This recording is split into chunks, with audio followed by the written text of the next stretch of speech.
Bienvenidos a Ruta 665, el podcast de Tecate Press.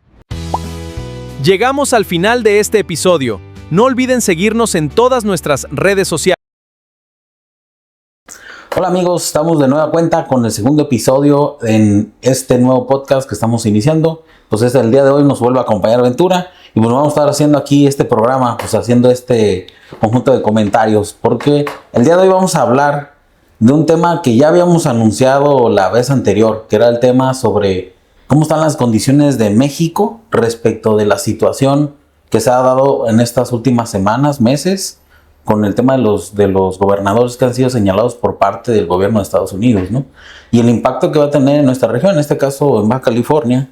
Creo que tuvimos, para desgracia, pues ahora sí que este tema con la gobernadora, ¿no? Que el tema del retiro de la visa, primero con su esposo, se han hecho un conjunto de señalamientos por parte de las autoridades en Estados Unidos y en México, incluso de la Fiscalía General de la República, al ex esposo ya, Carlos Torres, y sin embargo, pues me parece que no ha pasado nada en la región, pero sin embargo, pues hay un conjunto de circunstancias que se han dado y que sí son importantes analizar en el contexto de que pues ya no queda mucho antes de que venga la siguiente elección, y incluso el partido en el poder pues ha venido haciendo un conjunto de reformas de alguna forma para tratar de prepararse para lo que viene en la próxima elección del 27. Pues ahora sí que Ventura, pues por dónde empezamos, ¿no? Hay mucho tema en del tema de la situación de señalamientos por parte del gobierno de Estados Unidos hacia muchos gobernadores, ¿no? Sí, gracias Salvador, aquí asistiendo a la invitación. Pues yo creo que hay que empezar por el principio, ¿no? Sí, con la gobernadora, ¿no? Pues hay que empezar con esta forma de entender el ejercicio del poder. Sí, claro. Yo quiero comentar en ese sentido que yo desde los 12 años participo en el tema de la izquierda, entendiendo desde esa edad cómo se buscaba tener el poder, y siempre esta búsqueda del poder eran los buenos contra los malos. Sí, era fácil también esa dinámica, ¿no? Sí. Con el eterno némesis que era el PRI, todos contra el PRI, ¿no? Es correcto. Entonces, esto lo menciono porque hay que entender a Claudia Sheinbaum como presidenta de la República, hoy en el poder. El proceso de llegada al poder a través del expresidente Andrés Manuel, y hay que entender su forma de pensamiento de esos personajes, de esa estructura ideológica en el tema de la izquierda, en la que yo participé muchísimos años, prácticamente toda mi vida, y pues fui un seguidor de Andrés Manuel. En esos 18 años de perseverancia por alcanzar el poder, pues eran de los que participaba y iba al Zócalo, organizábamos en nuestras comunidades. Es decir, yo soy cercano a esa forma de pensamiento. Nace aquí en la época de la secundaria, me tocó un director del pensamiento de la Liga 23 de septiembre, o sea, lo más radical de la izquierda. Pero en ese escenario de formación yo quiero señalar que hay formaciones políticas o estructuras políticas, algunas conformadas en partidos y otros en dinámicas de organización, pues que no son visibles como una estructura política, pero pues ahí está el EPR, ahí están luchadores que vienen pues el EZLN, que también tiene una larga historia, porque mucha gente lo ubica del 94 con el tema de la erupción, en el periodo de Carlos Salinas, pero sin embargo es una lucha de 20, 30 años antes de esa gran explosión de forma mediática, ¿no? Sí. Ajá. Esto nos lleva a cómo piensan. Aquellos eran los buenos contra los malos. Era fácil en esa idea. Y había dos caminos para obtener el poder: por la lucha armada, sí, o por la vía de la transformación de las ideas y mayoritariamente ganar las elecciones. La vía electoral. Y esas rutas en algún momento se complementaban, llegaban a tocarse esos puntos de lucha y generaban coincidencias. Y cuando no era así, cuando menos había pronunciamientos como de apoyo a uno y otro lado. En esa lucha de ideas de los buenos contra los malos, la perspectiva o la condicionante era llegar al poder, porque nosotros somos los buenos y vamos a ejercer el poder.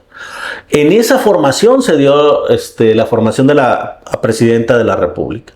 Y de tal manera que lo que hoy percibimos es que en la lucha por el poder hubo algún momento en que definieron que la lucha era llegar al poder por la vía que fuera. Aunque Andrés Manuel traía un arrastre importante en el 2006, recordemos, pues que le gana la elección. Con una diferencia mínima, y los que estábamos en el movimiento decían, nos robaron. Ah, claro. Y luego viene... Pero pues también viene con la irrupción incluso también de una parte del PRI, porque recordemos que Cuauhtémoc Cárdenas se desprende y ahí viene toda una primera oleada, digamos una primera tocada, vamos a decir, al sistema priista con todo este movimiento del 88, ¿no? Que después se va a convertir en el PRD, pero fue una oleada importante y la sensación de una parte de la izquierda como de unificarnos todos juntos para buscar llegar a la presidencia, ¿no? No, y una buena parte de ciudadanos que no se identificaban, que es la mayoría, no se identifican ni de derecha ni de izquierda, se sumaron al movimiento de Andrés Manuel. Pero recordemos que en el 2012 Andrés Manuel pierde contra Peña Nieto y con una diferencia importante. Holgada. Sí. Entonces, ¿qué vieron en el tema de la izquierda? A diferencia del 2006, que se quedó a nada, ¿no? Es decir, menos de un punto. Es decir, se alejó de la posibilidad de obtener el poder. Sí. Y hubo en algún momento, intuimos que hubo en ese Inter del 2012 para la campaña del 2018 una decisión de ya no logramos de manera consolidada con la ciudadanía porque nos roban, porque el poder económico, y hubo un momento, se entiende, que se decidió decir, vamos a obtener el poder y negociemos con los que negociemos. Y evidentemente eso pierde perspectiva, pierde esencia de movimiento en el tema de la izquierda. Hay que entenderlo. Sí. Es decir, y una vez que están en el poder, para eso se consolida y se entiende que hubo acuerdos, lo dijo Muñoz Ledo, por ejemplo, que hubo acuerdos pues con los verdaderamente malos en el país. Sí, con los poderosos. Sí, con los poderosos del narcotráfico, con la delincuencia organizada, que además fluye a través de mucho recurso. Y cacicazgos también políticos, ¿no? Porque también es como también se dio esta parte, no sé si recordemos la campaña de 2018, en esta dinámica de todo parejo, ¿no? De los purificados, ¿no? Sí. Y mucha gente, y ahora sí que López Obrador recorría diferentes regiones del país y en la campaña le decían, no, presidente, pero ¿cómo? O el candidato, ¿no? ¿Cómo te vas a juntar con expriistas, expanistas? No, es que tenemos que la unidad, tenemos que... todo el que venga para acá se santifica. Exactamente, ¿sí? Bienvenidos porque tenemos que ir por la presidencia. Y hubo un sector importante muy del voto duro de AMLO que dijo, bueno, pues es que sí es cierto, nos hemos quedado al margen, ¿no? Y por algunos votos nos hemos quedado en la baja posibilidad de llegar al poder, ¿no? Bueno, ¿qué es lo que sucede?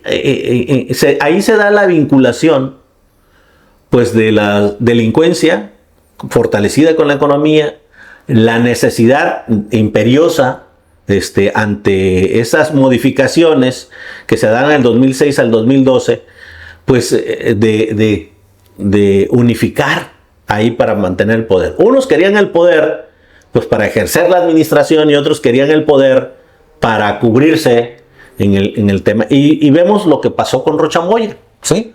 Y entonces, digo... Él viene después, ¿no? Sí, estamos hablando con datos. A ver, tenemos los datos siguientes. Andrés Manuel llega a la presidencia de la República y apoya y trae una arrastra importante. Yo creo que hubiese llegado con el hartazgo social que teníamos, hubiese llegado sin esto, pero quisieron asegurar y se tejió tanto el tema del poder que cuando están en el poder se pierden. Eso hay que entender. Dicen que a los inteligentes el poder los apendeja y a los pendejos los pierde completamente. Sí. Y algunos no solo se apendejaron, se perdieron, desde el presidente de la República. Sí. De tal manera que ya era una organización para proteger criminales. La estructura se ejercía el poder para mantener el poder sin importar que tuvieras que fortalecer al crimen organizado. Y entonces vimos lo que está sucediendo como en Tecate. Vemos cifras mentirosas. Todas las administraciones están diciendo la delincuencia baja. Sí. El crimen está bajando, pero lo que vemos en las calles, lo que vemos a diario en las noticias, lo que vemos a diario en Tecate, es una realidad distinta a los números que mentirosamente nos enseñan. Para mantener... Y ya ni siquiera entra en el concepto de la percepción, ¿no? Porque el tema de los muertos o los desaparecidos, ahí es donde pegan la realidad. Entonces ya el que tiene un vecino, un amigo, un familiar, donde ya hubo un tema de desaparecidos, ya la percepción te cambia, y por mucho que el gobierno tenga toda esta dinámica, pues hace que las personas digan, bueno, es que esto ya no es creíble, ¿no? Pues hace unos días aquí en Tecate, esta semana, salieron ahí a decir que en lo que va de esta administración han bajado los crímenes 44%. Sí. Pues ¿qué ciudadano de Tecate cree eso? Si a diario estamos viendo situaciones graves todos los días. Sí. Entonces, pues la narrativa contradice los propios datos oficiales inclusive. Entonces, bueno, ese es un escenario en el que no podemos cerrar los ojos, y hoy en el país vimos una reforma que lo que busca es mantener el poder a costa de lo que sea. Es decir, ese escenario democrático, ese sistema en el que los ciudadanos vamos a votar para decidir, es borrado. Y traen un trabajo, se viene un trabajo que además, quiero decirlo dolorosamente, tengo que decirlo, este tema de la permanencia del poder en la izquierda, en Centroamérica, pues llegas al poder para mantenerte en el poder a la costa que sea. Sí, claro. Y eso lo hemos visto, pues lo vimos en Venezuela, lo vemos en Cuba, lo vemos en Ecuador, lo vemos prácticamente donde llega la izquierda, y lo primero que hace es establecer todas las estrategias a su alcance para consolidarse y no soltar el poder a costa de lo que sea. Y las modificaciones de ley, es decir, es innegable, nadie puede decir que tenemos una Suprema Corte de Justicia de la Nación independiente. No podemos decir que en México existe la Procuración de Justicia independiente de la Presidenta de la República. Y hoy no podemos decir... Y también de los gobernadores, ¿no? Porque pasa lo mismo acá. Exactamente, sucede lo mismo en los estados. Y tampoco podemos decir que el Instituto Electoral, aquel por el que se luchó mucho, recordemos que inicialmente el IFE surge de la lucha después del fraude que argumentó Cuauhtémoc Cárdenas. Sí, claro. Y los de izquierda se lucharon mucho por obtener espacios de representación. Esa es la representación proporcional, son los plurinominales. Sí. Fue una lucha de la izquierda. Fue una lucha por tener, bueno, si no tuvimos la mayoría, pero tenemos una representación y necesitamos estar ahí. Eso se violentó flagrantemente con esa modificación en la que ahora hacen una mayoría absoluta cuando tuviste 54% de los votos en las urnas, tienes el 70% de la representación en la Cámara. Entonces, ya no necesitas negociar con nadie. Así es. Entonces, ¿dónde quedan el tema de los equilibrios? La lucha por mantenerse el poder atropella todas las condiciones, y eso lo refiero desde cómo se piensa en el tema de la lucha ideológica por el ejercicio del poder. Los buenos, nosotros somos los buenos, sí, y aquellos son los malos, que los malos nunca tienen nombre, o se les busca un solo adjetivo. En algún tiempo fue Salinas de Gortari, hoy se habla de los de la extrema derecha. ¿Quiénes son? ¿Dónde están? No se les encasilla así. De pronto alguno que señalan como su enemigo principal le generan foco, pero ellos hablan pues de un tema de conspiración, etcétera, que no existe. Pero es que también es conveniente, porque también entre más complicado se vuelve este tema de la contienda electoral, también a la gente le dificultas el tema de analizar algo tan complejo. Por ejemplo, cuando analizamos toda esta parte de la lucha democrática, antes era muy sencillo porque el PRI abarcaba o se convertía en el gran enemigo por ser el partido de Estado, por tener 70 años en el poder, porque eran los mafiosos, porque era todo este partido hegemónico, y entonces poder ubicar a un enemigo en común entre todos los partidos que no están en el poder, era sencillo poder llegar a un tema de de identificación. Pero cuando se viene, digamos, a partir del 2000, con la llegada del PAN, ahí cambia la narrativa. Ya no puede ser, porque ahora el PAN ya está en la presidencia, el PRI pues no desapareció del todo, tiene una fuerza importante, y conforme van pasando los momentos, hay un momento donde ya hay 3 fuerzas políticas importantes. El PAN tiene una fuerza dentro en los diferentes gobiernos muy industrializados o de clases medias. Pensemos en el Bajío, Baja California, que también duró mucho tiempo, en algún momento en Monterrey, en sí, Guanajuato, Aguascalientes, en fin, en esos estados de alguna forma el panismo ha tenido una fuerza. Y por otro lado la izquierda, que ha venido construyendo por momentos también, hay muy variopinto, Michoacán, pensemos la Ciudad de México, Tabasco en algún momento, y así se ha dado incluso en Guerrero, en otros estados donde la izquierda ha tenido mayor fuerza, o estos partidos denominados de izquierda, porque habría que discutir a qué le llaman a la izquierda. ¿Qué le llaman a la izquierda? Es sí, correcto. a la actualidad sobre todo, ¿no?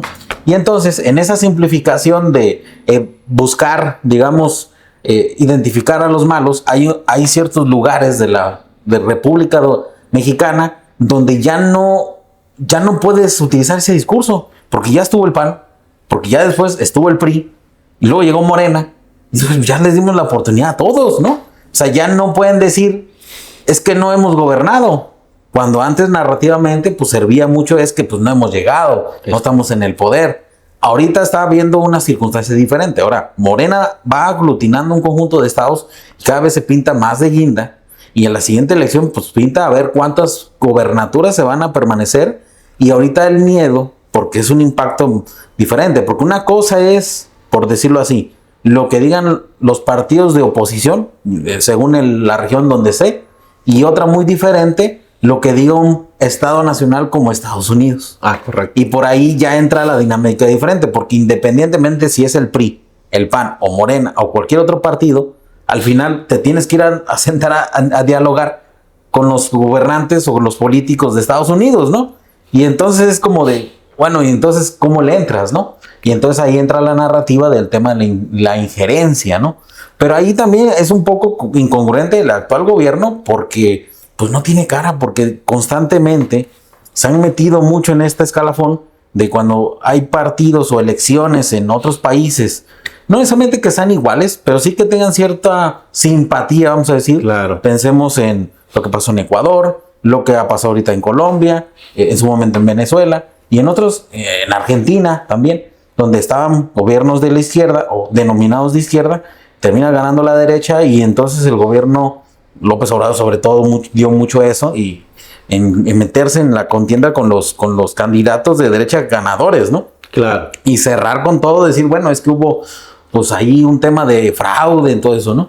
Pero por otro lado, cuando esos partidos o personas o políticos de fuera hacen algún comentario un poco ácido, ni siquiera contundente respecto de lo que pasa en México, inmediatamente no, es que estás ingiriendo, ¿no? Entonces, pero además esa retórica simplona. Esa parte es la parte visible, cuando sale el presidente y hace una declaración, pues para apapachar, para denostar al contrincante, en fin, esa es la parte de la intervención política que sí ejerce la actual administración, de la que se queja, por cierto, pero que abajo hay documentado una serie de intervenciones económicas de financiamiento a partidos en la derecha y en la izquierda. Yo creo que igualmente. Pero cuando tú criticas no puedes estar haciendo lo mismo.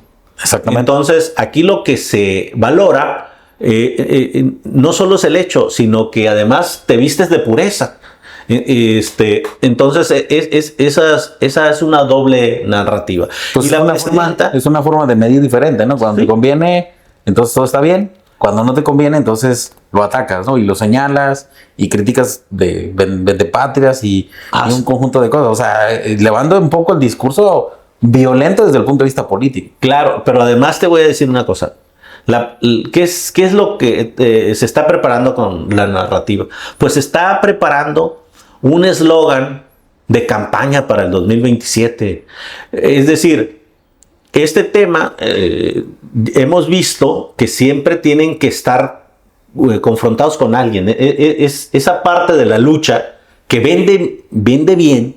Hay una fábula que me gusta, que hace referencia a la lucha de una abeja que va y pues se siente placentera con los términos pues sutiles, todas aquellas fortalezas, virtudes que tiene la miel, y compara cómo hacerle entender a la mosca que no se vaya a la mierda. Ok. Y entonces, en este ejemplo, valoramos que muchos luchamos porque la izquierda llegara, Andrés Manuel llegara al poder, pero que a muchos les cuesta reconocer que no es lo que esperábamos. Sí, se quedó... Hay una decepción, ¿no? Hay una parte de la ciudadanía que está decepcionada, es evidente, los números, las estadísticas, pero aún hay una enorme mayoría de la gente que participa para las elecciones que se resiste a entender, a analizar, y entonces se vuelve un tema ideológico, dogmático, casi...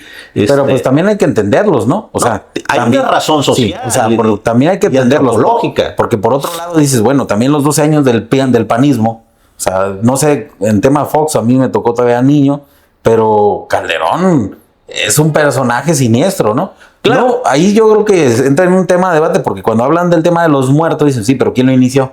Y entonces me siguen repitiendo, y ha sido una parte de la narrativa. De hecho, en el tema de los discursos políticos de Morena en la presidencia, no tanto señalan a Fox, solo a Fox lo llegan a mencionar si él aparece o lo mencionan, pero constantemente hacia Calderón, ¿no? Sí. Hacia Calderón a cargarle todas las... Porque se sienten agraviados por el tema del 2006, ¿no? Hubo un fraude, ¿no? Traer un dolor. Sí, yo comparto que hubo un fraude. No del número de boletas contadas en las urnas. Eso yo lo dudo. Yo creo que el fraude, y eso es un fraude, es la intervención del poder. Sí, de Fox. A través de los recursos del Estado, para apoyar a Calderón, para mantenerse en el poder, que ya no le quedó otra a Fox, porque no era su candidato, pero evidentemente fortaleció esa postura política. No, y además también se metieron los empresarios, estaba la campaña negra de López Obrador por un peligro para México, y una parafernalia en los medios de comunicación, ¿no? Que daba con la diferencia tan pequeña. Si tú me preguntas qué hubiese decidido estando yo en una posición como el Tribunal Electoral, pues yo hubiese decidido que las elecciones no eran válidas. ¿Por qué? Porque el margen tan pequeño y la intervención de actores y de recursos financieros desde el Estado y desde los corporativos financieros, pues hacían ver técnicamente pues que esa no era la decisión mayoritaria. Había habido una cuestión de inequidad. Evidentemente eso no se dio. Sí, no, pues también nunca se ha suspendido, cancelado o invalidado una elección. Una elección de esa naturaleza. Pero ahora se ha preparado menos la estructura. Hoy se ha preparado la estructura para no dejarlo. O sea, yo veo a Morena preocupado, efectivamente, porque trae una caída, trae una caída que se la han provocado ellos mismos. A ver, la oposición prácticamente no existe. No trae capacidad, no trae recursos, porque los apostadores le apuestan como le apostó el narcotráfico. Veíamos a Andrés Manuel ganador, y ante un escenario ganador los inversionistas le meten. Sí, claro. No le invierten a los perdedores. Y en estas últimas elecciones, pues hemos visto siempre ganadora Morena, y ahí es donde se va el financiamiento. Entonces, la izquierda no existe, que no nos engañen, prácticamente está desaparecida, no está articulada, existe incipientemente por ahí fenómenos, y lo vemos reflejado en los números de las elecciones. Pero hace falta la reflexión ciudadana. Primero, evaluar las realidades existentes. Vamos a establecer por dar un ejemplo que está muy de moda. Pero también se creó una marca, ¿eh? O sea, Morena como marca claro, es súper potente. Jala, independientemente si es de izquierda o no es de izquierda, o si el personaje viene del PAN, del PRI. Es como Tecate, es una marca para nosotros que la presumimos. Sí, claro. Yo la uso. Entonces, mucha gente se insertó en Morena, y hoy, no importa lo que pase, la marca tiene un peso. Esas son las condiciones, un poco de mercadotecnia de la antropología, de nuestra condición social, de seres humanos. Entonces Morena sigue manteniendo una mayoría, efectivamente, en el tema.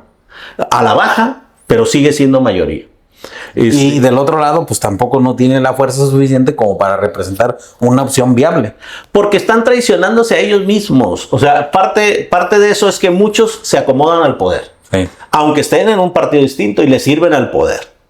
Entonces, Morena los ha visto tan desgastados que hoy se inventa un enemigo, en el caso de Estados Unidos, con un tema de intervencionismo, para mantener de informe y de lucha y de esencia y de pertenencia a los ciudadanos que, como en el caso de la abeja y la mosca, hay unos que nunca van a ver las condiciones de bondad, de fortaleza de un sistema democrático, ¿sí? Y ante eso le dicen, ahí viene el lobo. Sí, sí.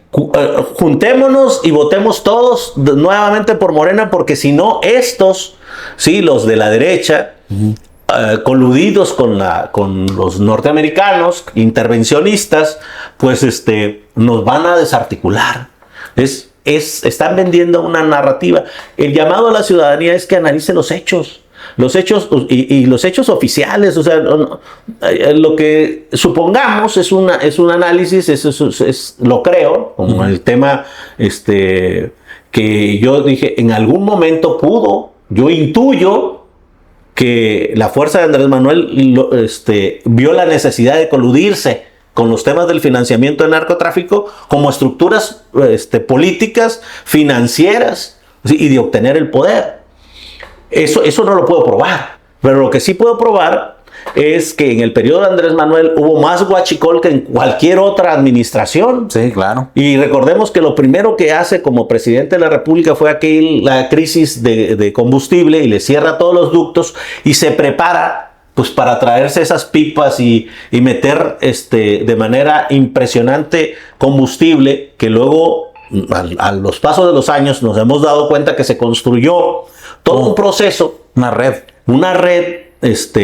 amafiada que solo puede sostenerse del poder para evadir impuestos, del huachicol fiscal, pero el huachicol, el tradicional, el de la ordeña de ductos, creció más en el sexenio de Andrés Manuel, y esos son datos oficiales, porque no los pueden ocultar, porque tanto produce Pemex, tanto sale y tanto se pierde en ese tema. Pues tiene que salirse, eso no lo pueden ocultar. Y el tema también del gasto, ¿no? Porque todo lo que se pierde al final se convierte en la parte de la merma, y cuando viene el tema de las cuentas públicas, de la auditoría federal, de la Auditoría Superior de la Federación, ahí se revisa y ahí encuentran donde, oye, hay faltante, ¿no? Y no de poco dinero. Es como el tema de la deuda. Andrés Manuel dijo por años en su sexenio, pues que no había deuda, que él no estaba endeudando, pero hasta que se demuestra, porque la deuda crece, aquí está. Sí. Y entonces son hechos innegables. Entonces, aquí el llamado a los ciudadanos, o la invitación, es que la reflexión partamos de realidades, de condiciones reales. Es real que hoy hay una gran inversión en apoyos sociales diferentes a los que había. No quiere decir que antes no los había, pues porque ahí tienen a los del Procampo, ahí se recordarán algunos el tema de opciones productivas, Inca Rural, en fin, una serie de apoyos económicos que antes eran de otra manera. Sí. Y no es un invento este tema de Andrés Manuel. Fox ya los ejecutaba incipientemente, pues porque los procesos van así. México no fue el primer país en entregar las famosas transferencias de apoyo, ¿no? En Japón ya existían hace muchos años. Y se toma una idea, y el tema de los apoyos a los adultos mayores, y no puedo asegurar que sea el primero, pero por allá por el 2007-2008, con el arquitecto Jaime Martínez Veloz, genera una iniciativa de apoyo especial a los adultos mayores que no fue aprobada, y era el periodo de Vicente Fox. Entonces, pues es una narrativa encontrada ahí, ¿no? Me refiero porque los apoyos sociales, que son un éxito en la dinámica económica, porque hay circulante, fortalece la economía, porque se entrega un poco de justicia social a los que construyeron este país.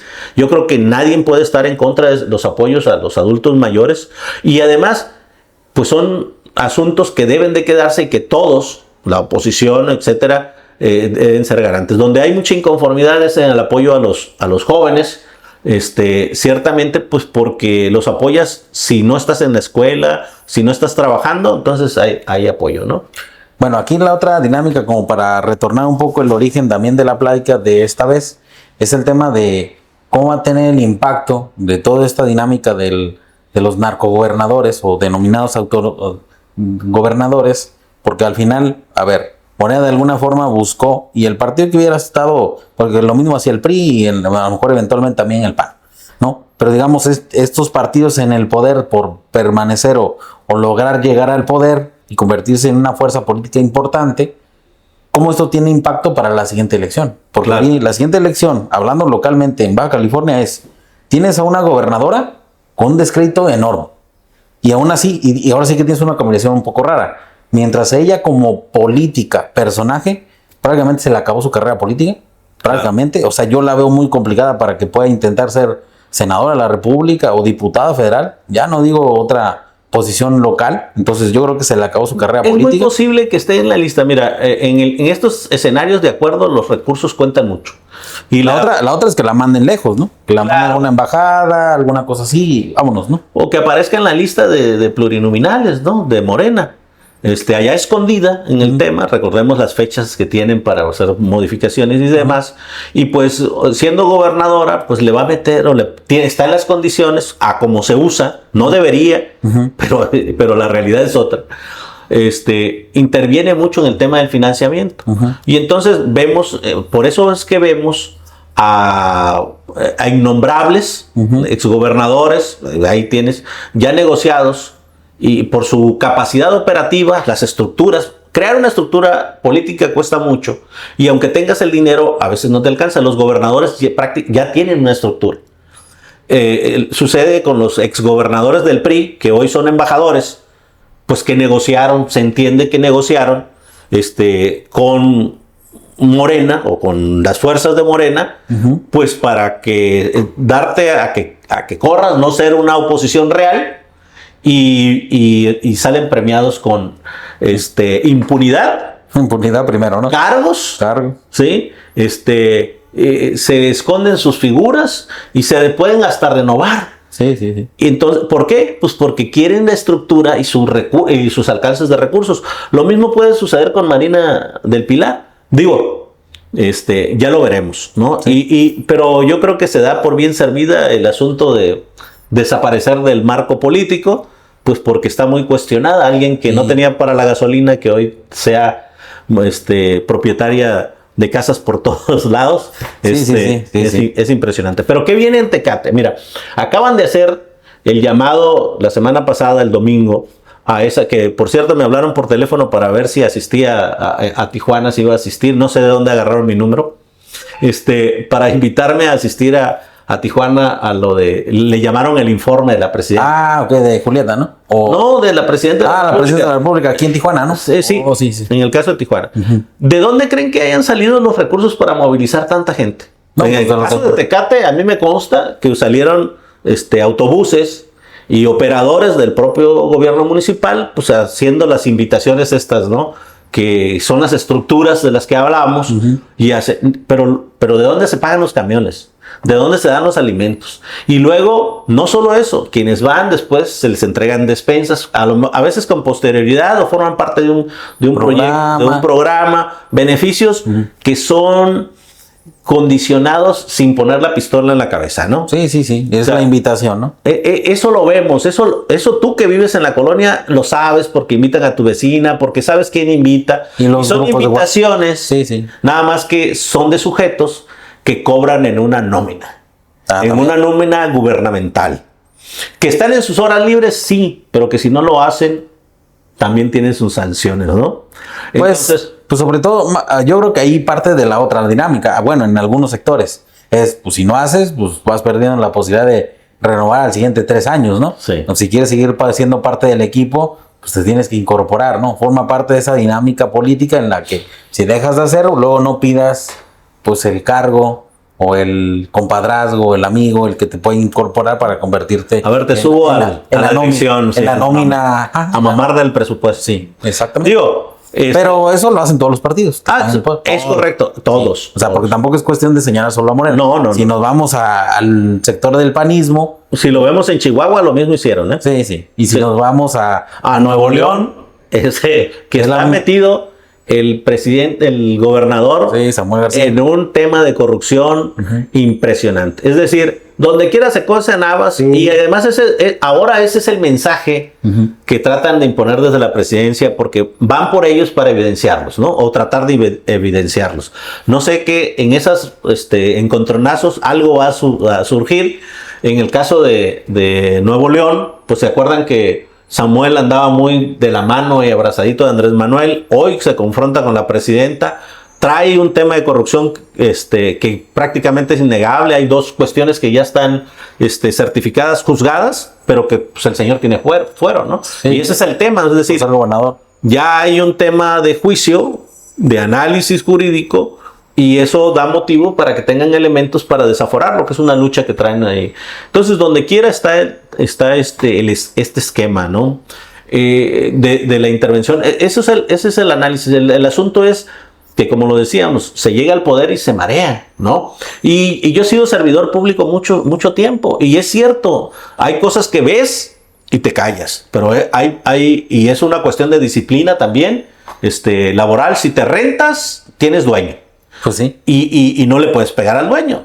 Pero tampoco eso quiere decir que te vayas a solaparlo, ¿sí? A apoyarlo en sus tricuñuelas. Pues te tienes que reservar, ¿sí? Porque no puedes jugar a las dos cosas.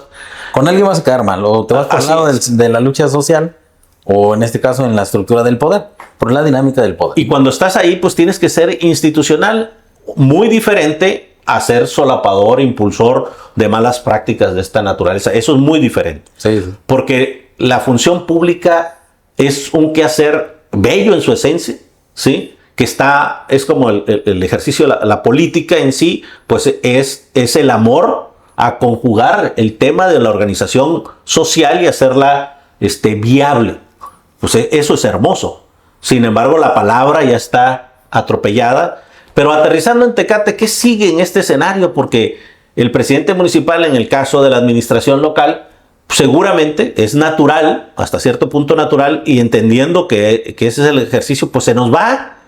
Y si es en un cargo de elección federal, como se pudiera entender, porque pues ya fue diputado local, si se va de diputado federal, pues ya se nos va en octubre, porque Morena trae esquemas diferentes que le exigen a sus participantes, o al menos así está. Todavía no se aprueban las reglas, ¿eh? No, pero ya están, ya se filtraron. Y ahorita en estos meses ya está el correr, ¿no? Ya más o menos saben por dónde va a ir el tiro y cómo se van a ir acomodando, ¿no? Y yo sé que de esto se procura que no se hable. Sí, claro. ¿Por qué? Porque pues prácticamente es una administración donde el presidente ya está navegando de muertito, ya lo que quiere es santa paz, que no hay obra. En estos días seguramente va a haber presunciones de obras o de inicios de obra, ¿verdad? Y lo del mundial.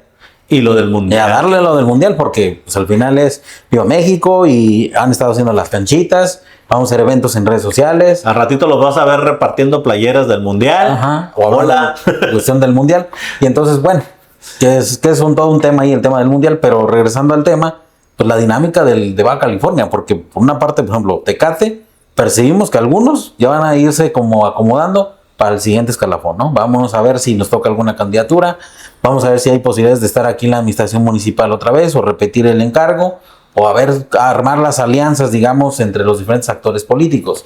Y a nivel local, en el tema de, por ejemplo, ya vimos que en Tijuana, por ejemplo, también hubo un cambio bueno, aquí actualmente hubo un cambio de tesorero, y en Tijuana se está evaluando un nuevo secretario, ¿no? Se perfila alguno de los diputados de Morena a ocupar el encargo de secretario general de gobierno de Tijuana.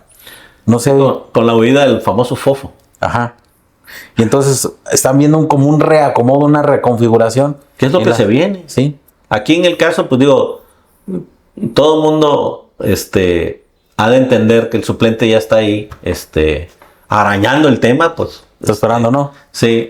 Y esas son condiciones que nos afectan a los ciudadanos en nuestro diario quehacer. Pero además tenemos que valorar cómo vamos a hacer el ejercicio de participar porque la mayoría en Tecate, tenemos que decirlo, porque esa es la realidad, de los municipios del país, es uno de los que tienen menor participación en la vida de la administración. Y en las votaciones. Y en las votaciones, es un reflejo. El ciudadano de Tecate está ocupado de trabajar, está ocupado de resolver su día a día. Y de sobrevivir algunos. Sí, es correcto. Y entonces eso no da espacio para ocuparse de estas valoraciones. Pero a quienes lleguemos, tenemos que decirle, nuevamente con la fábula de la abeja y la mosca, y esta situación difícil de reconocer cuando nos equivocamos. Que esa es la otra, Que tenemos que valorar. Yo lo he dicho muchas veces. Yo apoyé a Román y me equivoqué. Yo apoyé a Andrés Manuel y me equivoqué. Y no tiene nada de malo equivocarnos, porque es una apuesta. Es una apuesta por una administración. Pues es que de hecho nadie tiene la esfera mágica, la bola mágica para ver el futuro, ¿no? Uno apuesta según las condiciones, lo que proponen en la campaña. Y a veces, por mucho que se haga el estudio, pues al final, si no eres parte del grupo más cercano, difícilmente te enteras de todo lo que terminan acordando, ¿no? Claro. Y al final, lo único que podemos evaluar son las consecuencias de todas esas decisiones que van tomando a lo largo del tiempo, ¿no? Ahora, ¿cómo vemos a los partidos políticos en general, por ejemplo, a nivel local? Ahorita ya también se ha anunciado, y en redes sociales, por ejemplo, de algunos, una reconfiguración local de los partidos. Por ejemplo, ya se vio o publicó ahí el doctor Bonilla, porque ya es doctor, el doctor Bonilla, algunos liderazgos locales. Después que fue muy cuestionada su cédula de ingeniero. Ajá, pues ahora ya es doctor, ¿no? Entonces, porque ahora ya dice, no, es que soy doctor, bueno, pues ya el doctor Bonilla. Pero bueno, regresando al tema, pues las alianzas entre los partidos, ¿no? O sea, definitivamente PT veo muy complicado que vaya con Morena. Y el Verde probablemente siga siendo aliado tal vez con Morena. Por lo menos esa configuración Morena-Verde probablemente se mantenga. No sé si vaya a pasar como en la elección pasada, donde pues a nivel federal los tres partidos fueron juntos, pero sin embargo a nivel local pues hubo un tema de separación, y eso generó que incluso algunas candidaturas se quedaban cortas por el tema de los choques de las combinaciones, porque luego la gente no se entera de que sí, en una elección van juntos, pero en otra no, y en alguna incluso van separados todos, ¿no? Y luego la gente termina haciendo las combinaciones y termina convirtiéndose en votos nulos, todo esto en el conteo de votos, ¿no? Entonces, ¿cómo ven esa parte de la unificación de los partidos, ¿no? O sea, yo veo entrampados todo el mundo, todos los partidos los veo que quieren ir aliados. Sí, buscan alianzas. Incluyendo a Morena. Sí. Están buscando desesperadamente las alianzas. Eso quiere decir que están preocupados en el tema de que ven que hay zonas donde no les alcanza. Vemos el escenario de San Felipe, donde fue resuelto en el tribunal con un margen. Le dieron la vuelta al tema con un margen muy pequeño. Bueno, pero todo el mundo está buscando las alianzas. Lo que no encuentran los ciudadanos seguramente son los partidos, en el caso de Tecate. No los ven. No, prácticamente no existen, entre ellos Morena, la estructura, si no es la estructura gubernamental, la estructura del partido está desaparecida. En el caso, hacías mención del PT, pues están renovando, hay que dar la oportunidad de ver qué trae, qué muestra, ¿sí? Pero pues probablemente que se amarre con algún otro partido, no sé hasta dónde le alcance, ¿no? Sí. O sea, localmente, si el PT no va con una alianza, pues necesitarían traer un supercandidato con una dinámica muy fuerte para tratar de repetirlo de hace 3 años. Año y pico. Yo creo que las diferencias, las confrontaciones, ni siquiera son entre partidos, ¿eh? No. Las confrontaciones son personales. Y trae el tema, pues, de Bonilla con la gobernadora, lo que hace difícil el tema de mantener la alianza. Pero yo creo que se va a imponer las decisiones nacionales. Y les van a instruir y ir de alguna manera juntos a instrucción. Y cuando dan instrucciones hacen que existan circunstancias de conveniencia para todos. O sea, reparten el pastel, ¿no? Y yo creo que ahí pueden llegar a un arreglo. El Verde va a querer su parte, el PT confrontar esa situación. Bonilla está metido en un tema jurídico que lo trae ahí la gobernadora, que sabemos cómo se mueven las leyes, y ahí puede salir beneficiado. y puede salir beneficiado con espacios dentro de la distribución, ¿no? Y ahora nace la distribución de una esencia nacional donde hay 17 gubernaturas en juego. Todo el mundo está diciendo que o estableciendo en este momento pues que Baja California va a mujer, ¿no? Y tiene un razonamiento en el tema. Baja California electoralmente es muy pequeño, aunque financieramente representa mucho poder económico. Entonces, pero electoralmente es de los estados pequeños, vamos a decir. Sí, por la cantidad de habitantes, ¿no? Somos alrededor de... Un padrón pequeño. Sí, 3 millones y medio. En la escala nacional. Y la mayor cantidad está en Tijuana. Y luego traen, Baja California está súper golpeado, el tema de una gobernadora sin resultados. Sí. Digo, no hay obra significativa en el estado. Pues hay un montón de cosas iniciadas, ¿no? No, y hay una caída económica impresionante. Sí, sí. Yo veía una entrevista al secretario de Economía que decía que ningún empresario ha ido a decirle que se va. Pues no, porque agarran sus chivas y se van. Pues sí. Y el registro de patrones en el Seguro Social, pues es evidente, pues se cae. Hay más de 700,000 caídas desempleo. En el tema del desempleo. Entonces, yo creo que eso, y el tema de seguridad, pues no puede decir la gobernadora que va a entregar mejor estado que el que recibió. Ya era lamentable cuando lo recibió, pero esto es una tragedia, sí, administrativamente hablando. Y su imagen, pues por el suelo. Sí, claro. Entonces, los ciudadanos tenemos que valorar muchos aspectos importantes en el escenario que nos toca, y nos toca Tecate. Y vemos que en el ámbito de la representación federal, pues es muy posible ver de candidato a Román Cota. No lo estoy destapando, pero buscan que de esto no se hable. No sé si seamos los primeros en sacarlo a la luz. O mencionarlo, ¿no? Mencionarlo, porque eso quiere decir que dentro de poco, número uno, vemos una administración prácticamente dormilona, o sea, muy quieta, que no tiene productos tangibles que el ciudadano pueda valorar como una administración positiva, pero lo vemos como de candidato a diputado federal, que le alcanza porque el Distrito Federal pues mayoritariamente es Tijuana y Rosarito, ¿no? Tecate queda pequeño en cuanto a número de votos, y pues seguramente aquí no le van a dar el voto, pero se lo van a dar donde no lo conocen bien, ¿no? No, y además también un tema de marketing, un tema también de ver cómo los entran los otros candidatos, porque también ahí es donde entra la competencia. Depende cómo acomoden los otros partidos y qué candidatos pongan en esa distrito electoral, y al final termina un tema de acomodo. Y luego la otra es cómo la estructura, digamos, porque al final no deja de ser sería un expresidente municipal que llevaría una parte importante, y no creo que iría en un tema de inteligencia electoral para prepararse para eso, ¿no? Yo creo que eso ya lo va a estar o platicando, o lo tendrá en la posibilidad, en el momento en que ya venga por la decisión, tendrá ya toda esa parte de la estructura, y además ya tiene cierta experiencia en el ámbito, ¿no?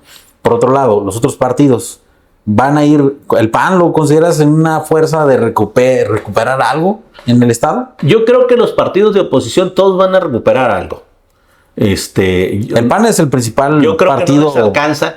En este momento, como están las circunstancias, Morena está muy pateado, pero no hay nadie que haya surgido. No hay un resurgimiento que le genere como esperanza al ciudadano, ¿no? Yo creo que, así como es característico en Tecate, la participación va a ser muy baja.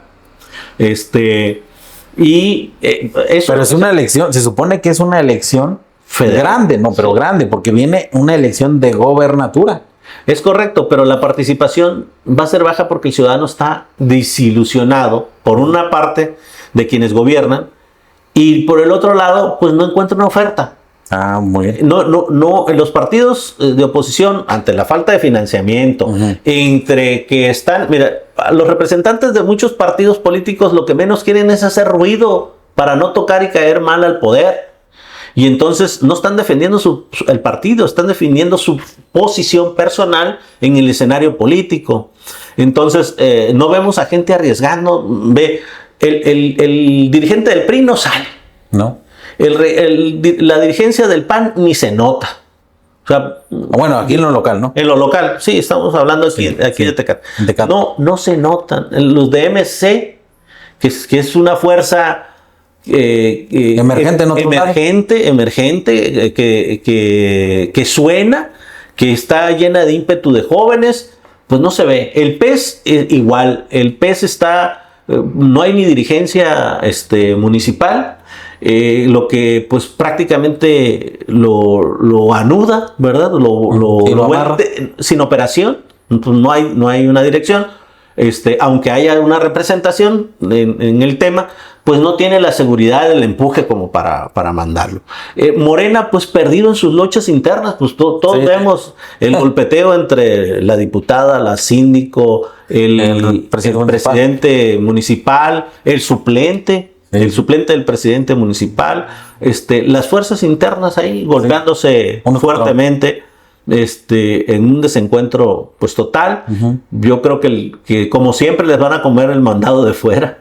Probablemente. Sí, vienen y les imponen, ¿verdad? Vemos en el caso del escenario estatal, a gente agrupándose pues con el diablo, ¿verdad? Un sector. Otros agrupándose con la Julietona, dicen. Otros con la injunda, la que trae como que la bendición, la cercanía con la presidenta de la República, la diputada esta que nadie conoce. Eva. ¿Y Burgueño? Y Burgueño como que con una fuerza ahí, pero como que amenazado desde Estados Unidos en el tema de su cercanía, vamos a establecerlo así, con las fuerzas negras del ex esposo de la gobernadora, con Carlos Torres, y su tráfico de influencias y de negocios ilícitos, pues están metidos hasta los troncos, ¿no? Y ahí ya muy en el fondo Ruiz Uribe, ¿no?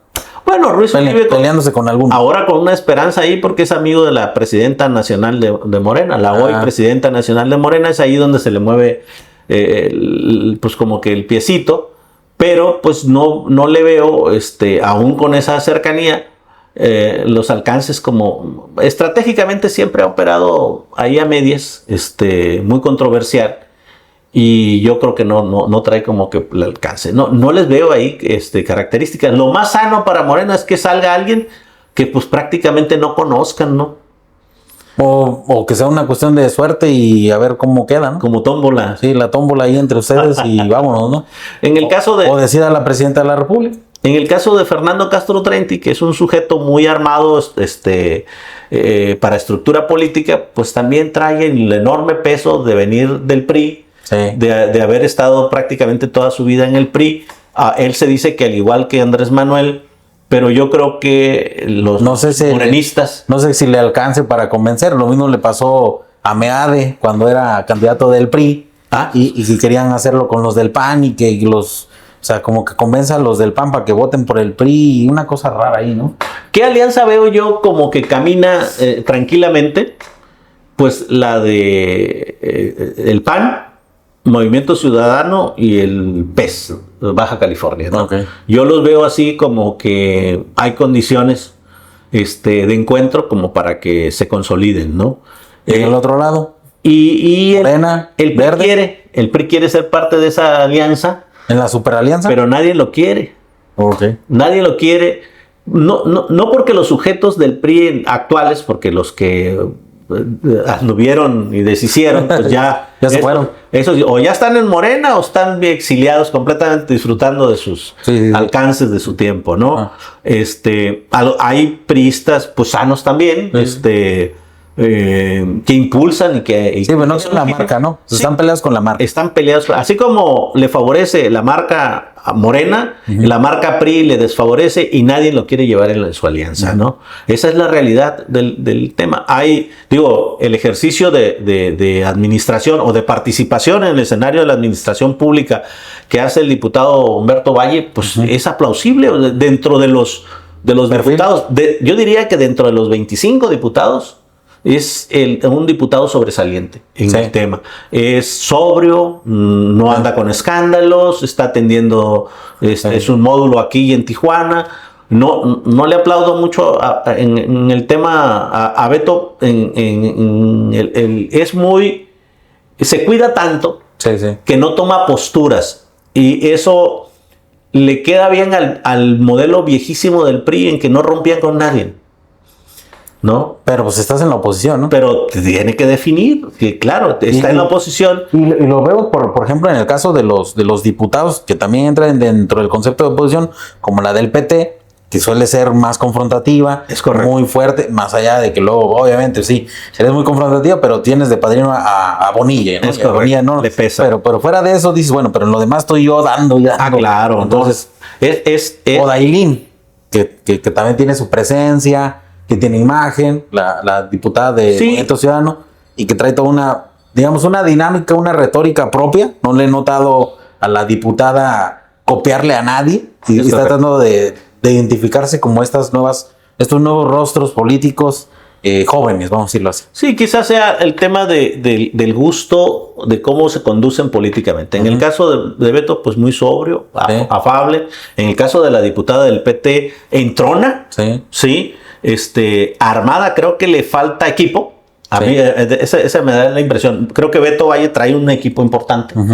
Creo que en el caso de la diputada del PT le falta equipo que le fortalezca en el tema institucional, en estructural. Ella tiene muchas capacidades personales. Sí, y tiene buena retórica, tiene buena imagen, tiene muy buena facilidad de palabra, pero creo que le falta, por ejemplo, toda esta parte, vamos a decir, tanto operativa, o sea, de esos acercamientos o posibilidades de poder crear una imagen, vamos a decir, de fortaleza con sectores sociales o de nivel medio, y la otra es respecto de las posibles iniciativas o proyectos de iniciativa de ley con una bandera que pudiera traer, porque he visto que los diputados, sobre todo algunos diputados, han optado por el tema de presentar un conjunto de iniciativas que terminen siendo parte de su cartera o una parte de su discurso político dentro de la administración. Y lo menciono particularmente porque sí, he estado viendo en redes sociales lo que han estado haciendo estos diputados, más allá de que yo no lo sigo, sí estoy al pendiente de sus publicaciones, ¿no? Claro, como y lo los que han del PAN. Sí, y lo que han estado haciendo, sí, exactamente. Claro, tienes una ventaja de estar en la oposición porque puedes criticar al gobierno en turno, ¿no? Claro. Se vería muy raro o muy mal o un poco como que están peleados, como que un diputado del gobierno en el poder pues termine criticando, ¿no? Pero siempre hay formas de poderlo plantear, particularmente si buscas eventualmente posicionarte como una nueva cara dentro del mismo proyecto político, o sea, de la misma marca Morena, para tratar de decir, bueno, sí es de la marca, pero yo soy otro proyecto, ¿no? Hay muchas maneras de ser crítico desde una posición interna. Sí. Hay muchas maneras. Creo que en Morena no se da, no se cocina. Yo no veo ningún crítico interno en el tema de Morena. Este diputado no independiente que llega por Fuerza México, ¿cómo? Ajá. Pues en realidad es de Morena, Sí. o sea, esa es una realidad. No vemos una base crítica. Los vemos muy conducidos. Sí hay posicionamientos internos entre los diputados de Morena, pero que versan abajo de la mesa porque están en el estado de la sumisión, ¿no? De ahí no vemos mayor escenario. En el caso de Tecate, decíamos, yo creo que vamos a tener una contienda donde haya una alianza,